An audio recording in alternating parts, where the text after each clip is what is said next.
L'utilisation du charbon et du pétrole comme carburant a entraîné l'humanité dans une croissance sans précédent.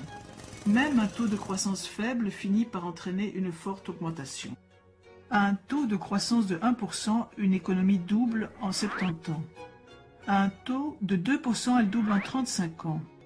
À un taux de 10%, une économie double en seulement 7 ans. Si une économie croît au taux de 3%, elle double tous les 23 ans. À chaque doublement, la demande en énergie et en ressources dépasse le cumul de tous les doublements précédents. Le système financier est construit sur l'hypothèse de la croissance, ce qui requiert toujours plus d'énergie pour la soutenir.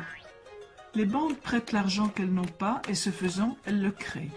Les emprunteurs utilisent cet argent d'endettement nouvellement créé pour faire croître leurs entreprises et rembourser la dette avec un intérêt, ce qui requiert encore plus de croissance.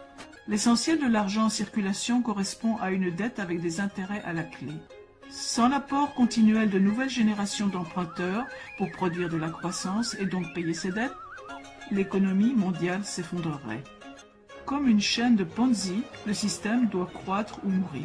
Les effets de la croissance économique ont été spectaculaires sur le PIB, les barrages sur les cours d'eau, la consommation d'eau, la consommation d'engrais, la population urbaine, la consommation de papier, le nombre de véhicules motorisés, les communications et le tourisme. La population mondiale a atteint les 7 milliards et devrait dépasser les 9 milliards en 2050. Sur une planète plane et infinie, ce ne serait pas un problème. Cependant, la Terre étant ronde et finie, nous devrons faire face aux limites de la croissance.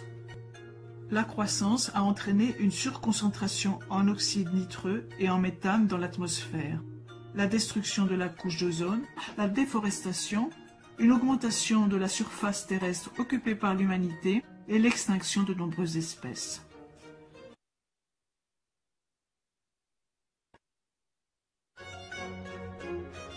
Ces bactéries vivent dans une bouteille. Leur population double toutes les minutes. À 11 heures, il y a une bactérie.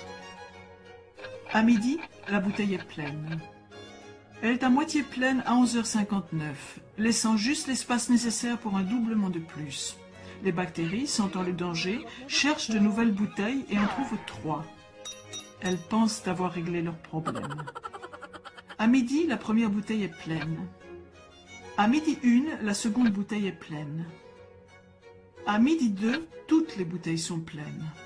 C'est le problème devant lequel nous sommes, dû au doublement répété résultant de la croissance exponentielle.